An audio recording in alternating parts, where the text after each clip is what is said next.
ഓം ശാന്തി. മക്കൾ വളർന്നു വലുതായി. നമ്മളൊക്കെ ഈ പ്രായത്തിൽ എന്തൊക്കെ ഉത്തരവാദിത്തങ്ങൾ എടുത്തിരുന്നു. അച്ഛനമ്മമാർക്ക് എന്തൊക്കെ സഹായമാകുമായിരുന്നു. എന്താണെന്ന് അറിഞ്ഞുകൂടാ, ഇപ്പോഴത്തെ കുട്ടികൾക്ക് റെസ്പോൺസിബിലിറ്റി എടുക്കാനുള്ള മനസ്സേ ഇല്ല. ഇവൻ എത്ര വളർന്നിട്ട് ഒരു സഹായം ഇങ്ങോട്ടാവുന്നില്ല. ഇവൻ എത്ര വളർന്നിട്ട് എന്താ കാര്യം, ഇനി അങ്ങോട്ട് ചെയ്ത് കൊടുക്കാമെന്നല്ലാണ്ട് ഇങ്ങോട്ടൊന്നും കിട്ടുന്നേ ഇല്ല.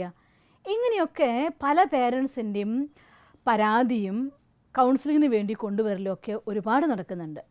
അതുകൊണ്ട് ഞാൻ ഈ ഒരു 3 കാര്യങ്ങൾ, നിങ്ങളുടെ മക്കളെ ഉത്തരവാദിത്വമുള്ളവരാക്കി വളർത്താൻ വേണ്ടിയുള്ള ഉത്തരവാദിത്വം അത് മാതാപിതാക്കൾക്കുള്ളതാണ്. മാതാപിതാക്കളുടെ ആ ഒരു വളർത്തലിലുണ്ടാകുന്ന എന്തെങ്കിലുമൊക്കെ അറിഞ്ഞോ അറിയാതെയോ സംഭവിച്ചു പോകുന്ന പാകപ്പിഴകളാണ് പലപ്പോഴും മക്കൾക്ക് ഉത്തരവാദിത്വം ഇല്ലാതാക്കുന്നത്. അതുകൊണ്ട് 3 കാര്യങ്ങൾ, നിങ്ങൾ ഒരിക്കലും ചെയ്യരുതാത്ത 3 കാര്യങ്ങൾ ഞാൻ നിങ്ങളുടെ മുന്നിൽ പറഞ്ഞുതരാൻ പോവുകയാണ്. അതിൽ ഒന്നാമത്തെ കാര്യം, നമ്മൾ കുഞ്ഞു മക്കളായിരിക്കെ, ഇച്ചിരി പോകുന്ന മക്കളായിരിക്കെ, അവർ ഓടി വരുമ്പോൾ മുറ്റത്തൊരു കല്ല് തട്ടി അങ്ങ് വീണു വിചാരിക്കുക. എന്താ ചെയ്യുക? കുട്ടീനെ കരച്ചിൽ മാറ്റാനുള്ള എളുപ്പ വഴി പാരൻസ് ചെയ്യുന്നത്, കുട്ടീനെ എടുത്തിട്ട് ആ കല്ലിന് 4 അടി വെച്ച് കൊടുക്കും. അമ്പട കല്ലേ, എൻ്റെ കുട്ടിയെ വീഴ്ത്തിയോ, നിന്നെ ഞാൻ ശരിയാക്കും എന്ന് അങ്ങോട്ടൊരു കമൻറ്റും. കുട്ടിയുടെ മനസ്സിൽ ഉറപ്പിച്ചു, കല്ലാണല്ലേ എന്നെ വീഴ്ത്തിയത്. ആക്ച്വലായിട്ടുള്ള ഇവൻ്റ് എന്താണ്? ആ കല്ല് അവിടെ നേരത്തെ ഉണ്ടായിരുന്നു. ആ കല്ലിനെ ശ്രദ്ധിക്കാതെ ഓടി വന്ന കുട്ടിയുടെ ആക്ഷനാണ് ആ സമയത്ത് കുട്ടീനെ വീഴ്ത്തിയത്.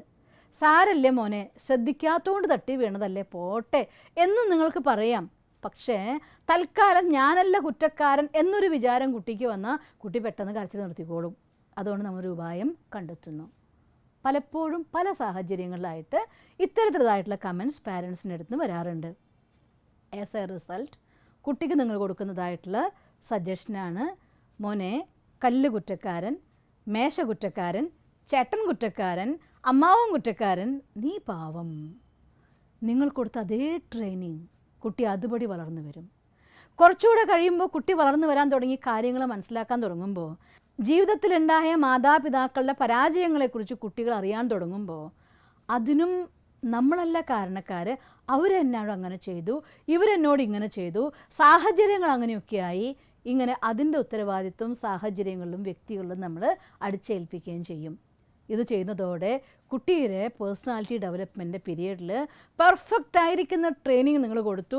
മോനെ, ഒന്നിലും നീയല്ല ഉത്തരവാദി, ഉത്തരവാദികൾ മറ്റുള്ളവരാണ്.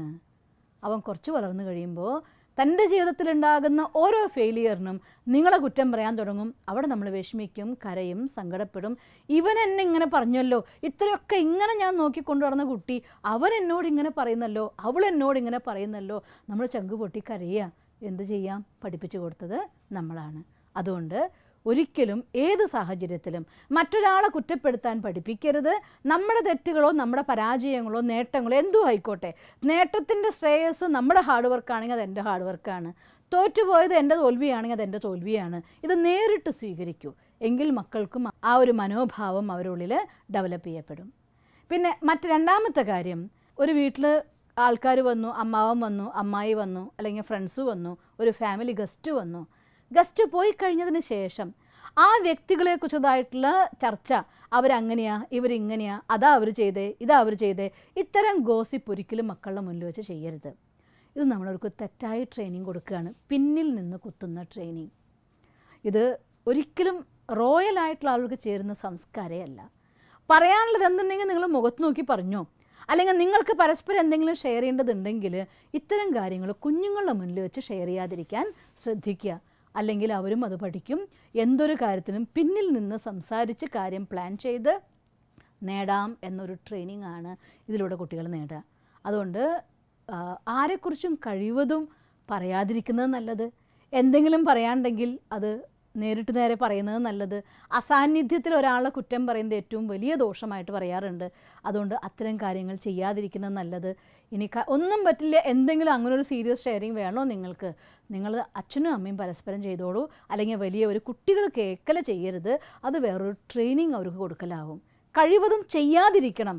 എന്തുകൊണ്ടാണെന്ന് വെച്ചാൽ നിങ്ങൾ ചെയ്യുന്നെങ്കിൽ ആ വൈബ്രേഷൻ അവരെ അതിലേക്ക് അറിയാതെ പ്രേരിപ്പിക്കും. അതുകൊണ്ട് നമ്മുടെ റിഫൈൻനെസ്, അതാണ് കുട്ടികളുടെ റിഫൈൻനെസ്. അതുകൊണ്ട് ഗോസിപ്പ് എന്നത് മാതാപിതാക്കൾ ഒഴിവാക്കിയ കുട്ടികളുടെ ഉള്ളിൽ പിന്നിൽ നിന്ന് കാര്യം കാണുന്ന സംസ്കാരം നിങ്ങൾക്ക് ഒഴിവാക്കാൻ സാധിക്കും. മൂന്നാമത്തെ കാര്യം പറയാനുള്ളത്, സ്വയം വീക്കായിട്ട് ഒരിക്കലും മക്കളുടെ മുന്നിൽ എക്സ്പ്രസ് ചെയ്യരുത്. പലപ്പോഴും കുടുംബത്തിൽ കാണുന്ന കാര്യമാണ്. മക്കൾ എന്തെങ്കിലും തെറ്റ് ചെയ്യുമ്പോൾ അമ്മ പറയും, ആ വൈകുന്നേരം അച്ഛൻ വരട്ടെ ഞാൻ പറഞ്ഞു കൊടുക്കുന്നുണ്ട്, അച്ഛൻ വരട്ടെ ഞാൻ പറയും, അമ്മാവും വരട്ടെ ഞാൻ പറയും, അല്ലെങ്കിൽ മുത്തശ്ശനോട് ഞാൻ പറയും. ഇങ്ങനെ അമ്മമാർ പലപ്പോഴും ചെയ്യാറുള്ള തെറ്റായ ഒരു കാര്യമാണിത്. അച്ഛൻ വരട്ടെ പറയും. അപ്പോൾ കുട്ടി എന്താ പഠിച്ചു വെച്ചത്? ഈ അമ്മയ്ക്ക് ഒരു വിലയില്ല ഈ വീട്ടിൽ, അച്ഛനേ വിലയുള്ളൂ. അതുകൊണ്ട് അവൻ അച്ഛനെ ആദരിക്കും. കുറച്ച് കഴിയുമ്പോൾ അമ്മയോട് യാതൊരു വിലയില്ലാണ്ട് പെരുമാറും. അപ്പോൾ അമ്മമാർ വിഷമിക്കും, കരയും, ഇതൊക്കെ ചെയ്യും. കാര്യമില്ല. അതുകൊണ്ട് എന്തൊരു കാര്യം പറയണോ തീരുമാനം എടുക്കണോ, നീ അത് ചെയ്ത് തെറ്റാണെന്നുണ്ടെങ്കിൽ തെറ്റ് തന്നെയാണ്, ഈ കാര്യം ഇങ്ങനെ തന്നെയാണ്. അച്ഛൻ വരുമ്പോൾ റിപ്പോർട്ട് ചെയ്യേണ്ടതൊന്നുമല്ല. അച്ഛൻ വരുമ്പോൾ കുടുംബത്തിലെ എല്ലാവരും ഒന്നാണ്, എല്ലാവരുടെ അടുത്തും കാര്യം പറയാം. ദേവൻ ഇങ്ങനെ ചെയ്തു എന്ന് പറഞ്ഞുകൊണ്ട് കുഴപ്പമൊന്നുമില്ല. പക്ഷേ അച്ഛൻ വരട്ടെ എന്ന് പറഞ്ഞ് അച്ഛനാണ് ഭീഷണിപ്പെടുത്തി അച്ഛൻ വരുമ്പോൾ പറയുമ്പോൾ, വേറൊരാൾ വരട്ടെ എന്ന് നിങ്ങളൊരാളോട് പറയുമ്പോൾ ഞാൻ വീക്കാണ്, അവർക്ക് ചെയ്യാൻ പറ്റൂ എന്ന് ഇൻഡയറക്റ്റ്ലി നിങ്ങൾ അവരോട് പറയലാണ്. അത് കഴിഞ്ഞാൽ വളർന്ന കുട്ടിയുടെ അടുത്ത് അമ്മയോട് ആദരവോടെ പെരുമാറണം, അങ്ങനെ പെരുമാറരുത്, അവരോട് ഇങ്ങനെ പെരുമാറുന്ന കുട്ടിയെ ചെയ്യാൻ കഴിയില്ല. കാരണം നിങ്ങൾ കൊടുത്ത് ഉണ്ടാക്കി വെച്ച ഇമേജ്, നമ്മൾ ഇതിലൂടെയൊക്കെ കുട്ടികളുടെ മനസ്സിൽ ഒരു മെൻ്റൽ പിക്ചറാണ് ക്രിയേറ്റ് ചെയ്യുന്നത്. അതുകൊണ്ട് സ്വയം അവനവനെക്കുറിച്ചുള്ളതായിട്ടുള്ള വീക്കായ ഒരു ചിത്രം ക്രിയേറ്റ് ചെയ്തിട്ട് അതിനെ റെസ്പെക്റ്റ് ചെയ്യണം എന്ന് കുട്ടിയോട് പറഞ്ഞാൽ കുട്ടിക്ക് ചെയ്യാൻ സാധ്യമല്ല. അതുകൊണ്ട് അത്തരം കമൻസ്, അത്തരം പെരുമാറ്റങ്ങളൊക്കെ ഒഴിവാക്കണം. ഈ 3 കാര്യങ്ങൾ ഞാൻ ഒന്നുകൂടി എടുത്ത് പറയുകയാണ്. ഒന്നാമത്തെ, സാഹചര്യങ്ങളെ കുറ്റപ്പെടുത്തുന്നത് ഒഴിവാക്കണം. രണ്ടാമത്തെ, ഗോസിപ്പ് ചെയ്യാതിരിക്കണം. മൂന്നാമത്തെ, സ്വയം വീക്കായി മറ്റുള്ളവരുടെ മുന്നിൽ പ്രസൻറ്റ് ചെയ്യാതിരിക്കണം.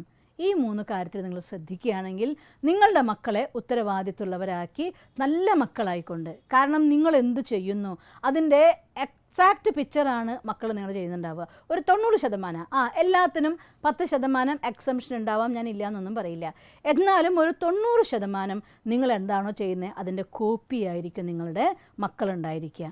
അതുകൊണ്ട് കഴിവതും ഈ 3 കാര്യങ്ങൾ ഒഴിവാക്കിയ മക്കളിൽ ഉത്തരവാദിത്വ ബോധം തന്നെത്താൻ വളർന്നു വരും. അത് കുഞ്ഞുനാൾ മുതൽ സംസ്കാരത്തിൽ വളർത്തിയെടുക്കേണ്ട ഒരു സംസ്കാരമാണ്. ഞാൻ ഇപ്പോഴും ഓർമ്മിക്കുക, എൻ്റെ അമ്മ പറയുന്ന നല്ലൊരു ചൊല്ല്, പ്ലായലെടുക്കാൻ പ്രായമായവരെ കൊണ്ട് പ്ലായലെടുപ്പിക്കണം എന്ന്. എന്നുവെച്ചാൽ അർത്ഥം കുട്ടികളെ കൊണ്ട് പണിയെടുപ്പിച്ച് കഷ്ടപ്പെടുത്തണം എന്നല്ല, അവർക്ക് അതിനുള്ള ട്രെയിനിങ്, ഒരു കാര്യം ചെയ്യാനുള്ള വലുപ്പം കുട്ടിക്കായെങ്കിൽ ആ ട്രെയിനിങ് ആ പീരീഡിൽ നമ്മൾ കൊടുത്തിട്ടുണ്ടായിരിക്കണം. എന്നാലേ ആ കർമ്മത്തിനുള്ള മൂല്യം ഉണ്ടാവുള്ളൂ. ആ രീതിയിൽ സ്വന്തം കർമ്മങ്ങളെ മൂല്യം കണക്കാക്കാനും മറ്റുള്ളവരുടെ കർമ്മത്തെ ആദരിക്കാനും കഴിയുന്ന നല്ല സമൂഹത്തെ വാർത്തെടുക്കാൻ നിങ്ങൾക്കൊക്കെ സാധിക്കട്ടെ എന്ന് എല്ലാ മാതാപിതാക്കൾക്കും വേണ്ടി ഈശ്വരനോട് പ്രാർത്ഥിച്ചുകൊണ്ട്, എനിക്ക് ഈ നല്ല പാഠം പറഞ്ഞു തന്ന എൻ്റെ അമ്മയോട് മനസ്സുകൊണ്ട് വന്ദിച്ചുകൊണ്ട് ഞാൻ ഈ വാക്ക് നിർത്തട്ടെ. ഓം ശാന്തി.